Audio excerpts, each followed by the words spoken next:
और पहले वीडियो में हम लोगों ने पढ़ा है भारत के पर्वतों के बारे में, तो उसमें हिमालय की चर्चा हो चुकी है। अब दूसरा हम लोग बात करेंगे अरावली पर्वतमाला के बारे में। किसके बारे में हम लोग बात करेंगे? तो अरावली पर्वत के बारे में बात करेंगे। अगर देखा जाए जो अरावली पर्वतमाला है ये गुजरात से शुरू होगी, गुजरात से शुरू होकर और ये दिल्ली तक फैला है, दिल्ली तक ये रेंज फैली हुई है। अगर जो बात करें ये कितने राज्यों से होकर गुजरती है तो देखेंगे गुजरात से, और ज़्यादातर इसका पार्ट जो है राजस्थान में फैला है, और इसके बाद ये हरियाणा और फिर दिल्ली तक, ये जो है 4 राज्यों में इसका रेंज है। ये लगभग जो है 800 किलोमीटर की डिस्टेंस में फैली पर्वतमाला है। अगर देखा जाए तो जो इसका निर्माण है अरावली पर्वतमाला, इसका निर्माण प्री कैम्ब्रियन युग में हुआ था। प्री कैम्ब्रियन युग में हुआ था। किस युग में हुआ था? तो प्री कैम्ब्रियन युग में हुआ था। और इसके बाद धीरे धीरे क्या है, अब ये क्या है, समाप्ति की तरफ होती है। इसमें बहुत ज्यादा मौसमी प्रभाव और सारी गतिविधियां हुई है वाह्य फोर्सेस के द्वारा, तो ये क्या है, डिक्लाइन हो रहा, मतलब घट रहा है, कम हो रहा है। इसलिए यह एक क्या है, अवशिष्ट पर्वत है। किस तरह का है? तो रेसिडुअल माउंटेन है, अवशिष्ट पर्वत है। और अरावली पर्वतमाला के बारे में अगर जो बात करें तो संसार की, अगर जो हम लोग बात करें तो संसार की सबसे पुरानी पर्वतमाला, सबसे पुरानी पर्वतमाला है। क्लियर? तो अरावली संसार की सबसे जो है पुरानी पर्वतमाला है। अगर जो हम लोग बात करें अरावली में, तो जब ये गुजरात का क्षेत्र पड़ता है पालनपुर, क्या पड़ता है, गुजरात में पालनपुर पड़ता है, वहां से स्टार्ट होगा। तो ये आपका, इसके बाद इसमें देखेंगे तो जब ये आगे बढ़ेगा राजस्थान में तो यहाँ पर आएगा भोरात रेंज। कौन सी आएगी? अगली आएगी भोरात रेंज इसमें। और ये जो भोरात रेंज है ये कहाँ पड़ेगी? तो राजस्थान में कुंभनगढ़ पड़ेगा। कहाँ पर पड़ेगा? कुंभनगढ़ पड़ेगा। इसके बाद इसमें अगली एक आती है जरगा रेंज। और कौन सी इसमें रेंज आती है? तो जरगा रेंज आएगी। और ये आपका उदयपुर पड़ेगा। उदयपुर है राजस्थान में, यहाँ पर जो ये पर्वतमाला है जरगा रेंज के नाम से जानी जाती है। इसके बाद आगे इसी में पढ़ेंगे तो हर्षनाथ, कहीं कहीं हर्षानाथ लिखा होता है या हर्षनाथ। और ये जो है आपका पड़ेगा अलवर। क्या पड़ेगा? अलवर पड़ेगा। तो अलवर में इसको हर्षनाथ के नाम से।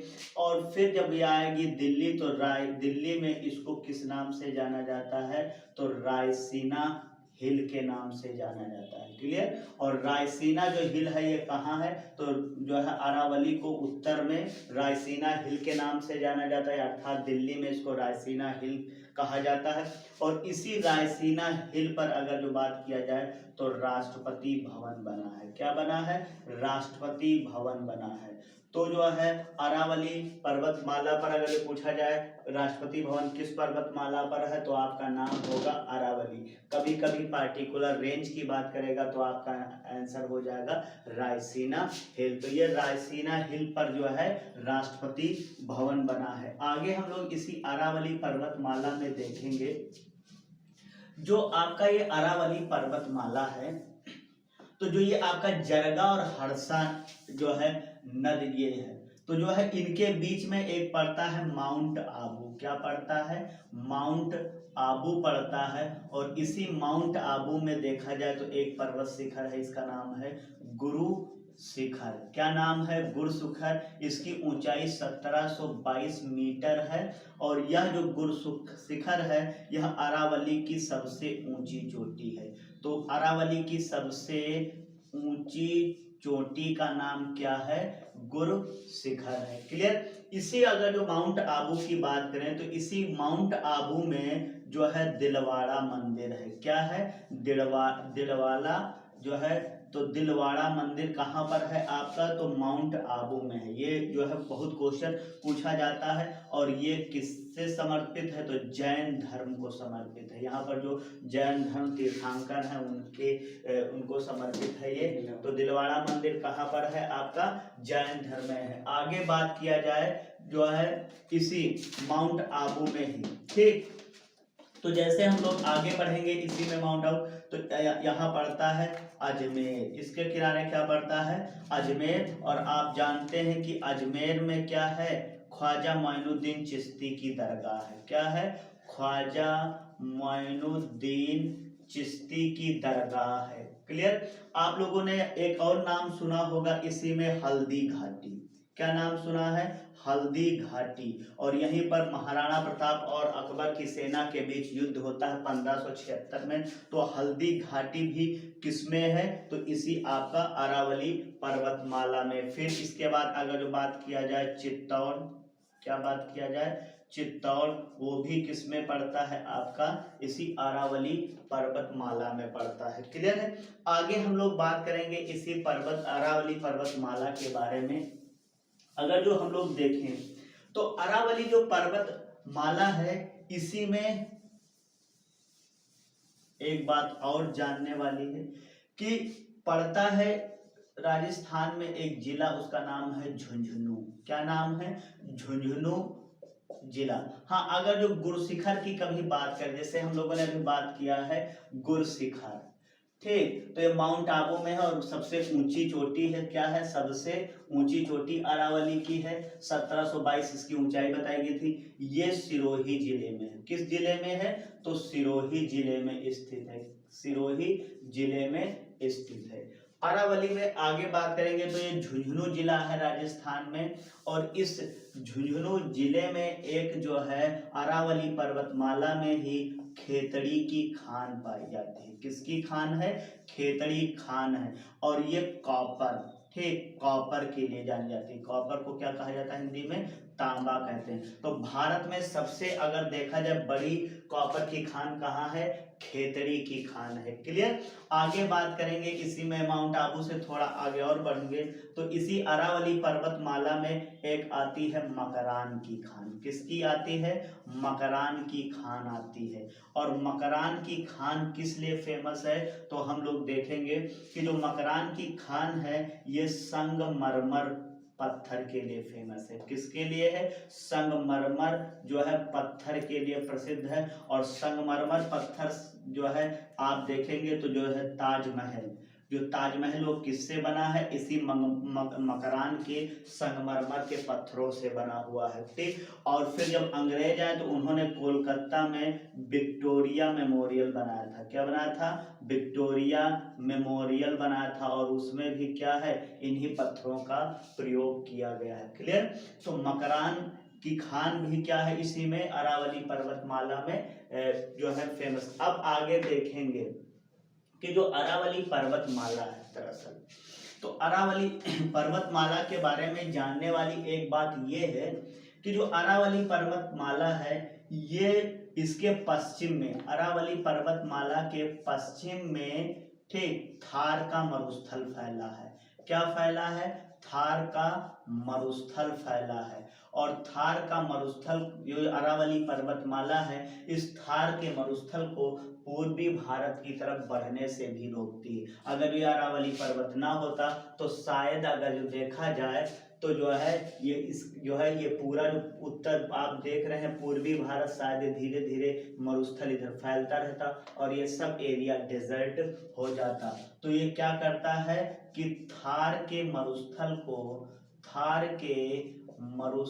को पूर्वी भारत में बढ़ने से रोकता है। क्लियर। आगे देखेंगे जो अरावली पर्वतमाला है सारा कुछ तो ठीक है अरावली पर्वतमाला के बारे में, लेकिन एक इसके बारे में ये आती है कि जो अरावली पर्वतमाला है तो इधर आपका ये है अरब सागर। क्या है अरब सागर। और जब ग्रीष्म ऋतु में अरब सागर से मानसूनी हवाएं चलती हैं तो ये मानसूनी हवाएं क्या होती हैं आगे बढ़ती हैं। ठीक। अब क्या है जब ये मानसूनी हवाएं बढ़ेंगी तो इससे एक चीज ये रहता है कि मानसूनी हवाओं के समांतर फैला है। जब मानसूनी हवाओं के समांतर फैला तो उनमें कोई रुकावट नहीं पैदा करता है और ये मानसूनी हवाएं सीधे निकल जाती हैं और कहाँ, इधर आपका जाके हिमालय से टकराती हैं। तो इस कारण जब ये यहाँ पर कोई रुकावट नहीं, तो यहाँ पर कोई वर्षा नहीं, इसी वजह से जो थार का मरुस्थल है तो अरावली पर्वतमाला का अरब सागर से, यानी क्या है, अरावली पर्वतमाला का अरब सागर से चलने वाली मानसूनी हवाओं के समांतर फैले होने से राजस्थान में वर्षा नहीं होती, यानी कि सूखे का कारण अगर जो पूछा जाए आपसे क्या है, तो अरावली पर्वतमाला का जो है मानसूनी हवाओं के समांतर फैला होना। क्लियर है। आगे हम लोग बात करेंगे जो अरावली पर्वतमाला है, ठीक। तो यहाँ से देखेंगे अरावली पर्वतमाला के बारे में कि जो यहाँ से नदियां कौन कौन सी निकलती हैं। तो यहाँ से देखेंगे निकलने वाली नदी कौन सी है, लूनी नदी है। यहाँ से कौन सी नदी निकलती है, लूनी नदी निकलती है। यहाँ से जो है बनास नदी निकलती है। कौन सी नदी निकलती है, बनास नदी। और तीसरी है यहाँ से जो है साबरमती निकलती है, साबरमती नदी निकलती है। क्लियर है। अब एक और बात जानेंगे अरावली पर कि इसी अरावली पर्वतमाला में अगर देखा जाए तो एक झील है, उसका नाम है सांभर झील। क्या नाम है, सांभर झील। तो जो है पूछा जाता कि सांभर झील के चारों तरफ कौन सी पर्वतमाला है, या सांभर झील को चारों तरफ से कौन सी पर्वतमाला घेर रखी है, तो वो आपका हो जाएगा अरावली। सांभर झील के चारों तरफ अरावली पर्वतमाला है, अरावली पर्वतमाला है। क्लियर है।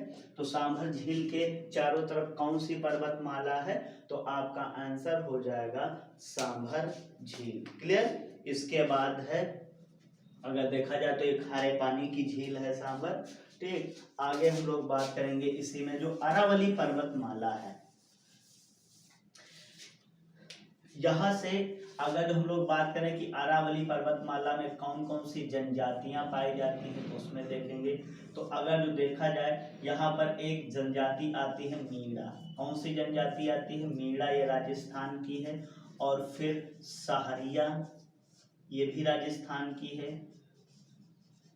मारिया, ये सब राजस्थान में पाई जाती है। क्लियर। और इसके बाद अगली आती है गिर जनजाति, तो ये आपका गुजरात में जो है पढ़ते हैं, तो गुजरात में ये इसका नाम आता है। और फिर अगर देखा जाए भील जनजाति, भील, तो ये राजस्थान में भी इसका एरिया मालवा पठार में पाई जाती, तो राजस्थान भी होगा, एमपी भी होगा। क्लियर। तो ये कुछ जनजातियां हैं, मीणा, सहारिया, मारिया, गिर, भील, ये सब इसमें पाई जाने वाली जनजातियां हैं। क्लियर है बात। तो जो अरावली पर्वतमाला है ये 4 राज्यों से, पालनपुर गुजरात से स्टार्ट होगी और दिल्ली तक जो है फैली एक रेंज है। ये सारी बात, इसकी सबसे ऊंची चोटी जो है गुरशिखर है, और यह एक जो है आपका कैसी अवशिष्ट है। और ये अगर देखा जाए तो धारवाड़ चट्टानों से बनी है। किससे, तो ये धारवाड़ चट्टानों से निर्मित है। क्लियर है बात है, निर्मित। अगर इसी में हम लोग बात करें तो जैसे क्वार्टर्स, ठीक, ग्रेनाइट, ठीक, ये सब अवसादी चट्टानें इसमें पाई जाती हैं। क्लियर है। क्वार्टर्स और ग्रेनाइट, ये सारी चीजें। क्लियर। तो हम लोगों ने एक छोटा सा टॉपिक यहाँ पर कवर किया अरावली पर्वतमाला के बारे में। अवशिष्ट पर्वत है, क्या इसके मेरिट हैं, क्या डिमेरिट हैं, ये सारी चीजें आपको बताई गई। क्लियर। तब तक के लिए धन्यवाद। और अरावली पर्वतमाला में एक पॉइंट और जानेंगे, यहाँ पर देखेंगे पर्यटक स्थल भी कभी कभी पूछा जाता है। तो इसमें दो पर्यटक स्थलों की बड़ी चर्चा आती है। एक चर्चा आती है आपकी पर्यटक स्थल, वो है आपका, ठीक, यहाँ पर माउंट आबू। अभी हम लोगों ने बात क्या की है, माउंट आबू की बात की है। तो ये एक पर्यटक स्थल, जैसे इसमें हम लोग बात करें तो दिलवाड़ा मंदिर आता है आपका। यहीं पर अगर देखा जाए तो ये अजमेर जो पड़ता है, तो ख्वाजा माइनुद्दीन चिश्ती की दरगाह ये आपका। और फिर अगर आगे हम लोग बात करें तो आता है रायसीना हिल का नाम। ये भी क्योंकि लोग क्या है, राष्ट्रपति भवन इस पर बना तो लोग राष्ट्रपति भवन भी जाते हैं, तो ये भी एक पर्यटक स्थल के रूप में जाना जा सकता है। तो हम लोग माउंट आबू और रायसीना ये पर्यटक स्थल हैं। तो यहाँ पर पर्यटक स्थल, नदियाँ, जनजातियाँ और ये सारी चीज़ें बात की, प्री कैम्ब्रियन युग में इसका निर्माण हुआ था। ठीक।